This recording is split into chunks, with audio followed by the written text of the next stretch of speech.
ఒక camera angles ఎలా తీయాలంటే, అతీంద్రియంగా తీయాలి. అతీంద్రియాన్ని అతీంద్రియంగా తీయాలి.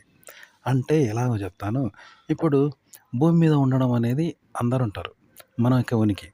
మళ్ళా ఆ ఉనికి మీద ఆధారపడి కెమెరా ఉంటది. మనం కెమెరా పట్టుకోవడం మన మీద ఆధారపడుతది. మనం భూమి మీద ఆధారపడతాం. అంటే 2 ఆధారాలు ఉంటాయి కదా!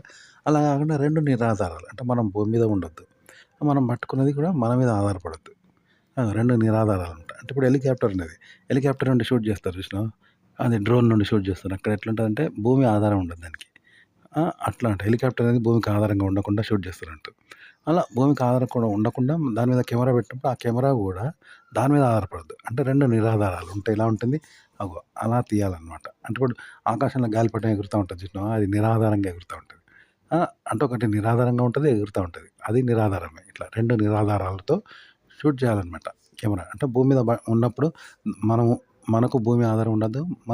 మన మీద కెమెరా పట్టుకుంటాం. మనం కెమెరా పట్టుకుంటాం. కెమెరాకు మన ఆధారం ఉంటది. మన ఆధారం ఉండొద్దు. 2 నిరాధారాలతో పడకుండా మీరు కెమెరా యాంగిల్స్ సినిమాటిక్ స్టైల్‌లో తీస్తా ఉండాలనమాట. అప్పుడు బాగొస్తది. కంటెంట్‌ను గూడా ఇలాగే జెప్పాలి. ఒక కంటెంట్ చెప్పడం గూడా అతీంద్రియాన్ని జెప్పాలి. అతీంద్రియంగా జెప్పాలనమాట. సేమ్ ఇదే కెమెరాకి ఎలా అయితే వర్తించిందో అదే వర్తిస్తది. ఉదాహరణకు చెప్తాను. ఇప్పుడు ఒక పులి మన ఎంబడి పడుతుంది అడవిలో. పడితే మనం పారిపోతుంటాం. ఎందుకంటే పులికి మనం శత్రువు కాదు. పులికి మనం శత్రువు గాదు. మనకు పులి శత్రువు గాదు. అయినా ఎంబడి పడుతుంది, చంపేస్తది, వదిలిపెట్టదు. పోనీ అది దానికేమన్నా కారణం ఉందంటే కారణం లేదు. వట్టిగానే తింటదన్నట్టు. దాని గుణం అది. కదా! కాబట్టి దాని జన్మ లక్షణం అది తినడం. తినబడడం మన లక్షణం. ఎందుకంటే మనం దాన్ని తప్పించుకోలేం. అట్లుంటది. ఇప్పుడు జంతువుల్లో కూడా ఉన్నది చూసినావా? ముంగీస పాముని వదిలిపెట్టది. చూసినావా? అట్లా. పాము ముంగీసని వదిలిపెట్టది. అది చంపుతది దాన్ని ఎట్లా పోటుంటదో అట్లా అన్నట్టు. ఇగ రీజన్స్ ఏమి ఉండవు. కాబట్టి ఖచ్చితంగా అది ప్రాణం పోయినా సరే చంపడం మాత్రం మానుకోదు. పులైనా అంతే అట్లుంటది. కాబట్టి మనం భయపడతాం. అదే మనిషి అయితే మనకు శత్రువు అయినోడే మనల్ని చంపుతాడు. మనం వానికి శత్రువు అయితే మనం చంపుతాం. కానీ మనం లొంగిపోతే వాడు చంపడు. చూసినావా? మనం బతిలాడితే చంపడు. అట్లుంటది. కానీ జంతువులకు అట్లుండదు కదా! అంటే అవి మనకు అతీంద్రియమైనవి అతీంద్రియంగా చంపుతాయన్నట్టు. కదా! దానికి మనం శత్రువు కాదు. మనకు అది శత్రువు కాదు. అయినా సరే అది మనల్ని వెంబడి చంపుతది. కారణం లేకుండానే చంపుతా ఉంటది. కారణం లేకుండా మనం చంపబడతాం. అందుకే భయపడతాం కదా! ఒక కంటెంట్ అలా చెప్పాలన్నమాట. ఒక విషయం చెప్పడానికి రీజన్ ఉండకూడదు. రీజన్ లేకుండానే విషయం చెప్పాలి. రీజన్ లేని విషయం రీజన్ లేకుండానే విషయాన్ని చెప్పాలి. అది రీజన్ లేని విషయం అయినా చెప్పాలి.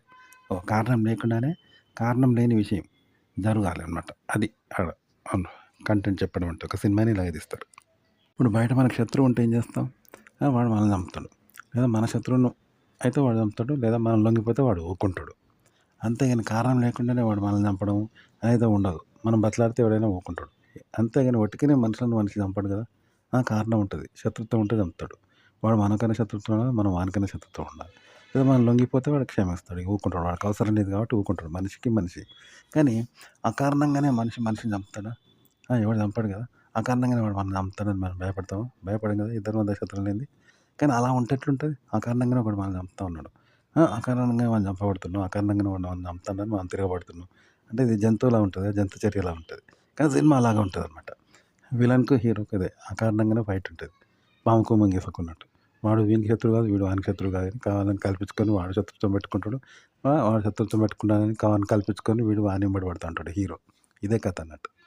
ఇట్లా కంటెంట్ ఇలా చెప్పాలి. కారణం లేకుండానే చెప్పాలి. కారణం లేనిదే కారణం లేకుండా చెప్పాలి. ఇలా చెప్తేనే కంటెంట్ చెప్పబడుతది.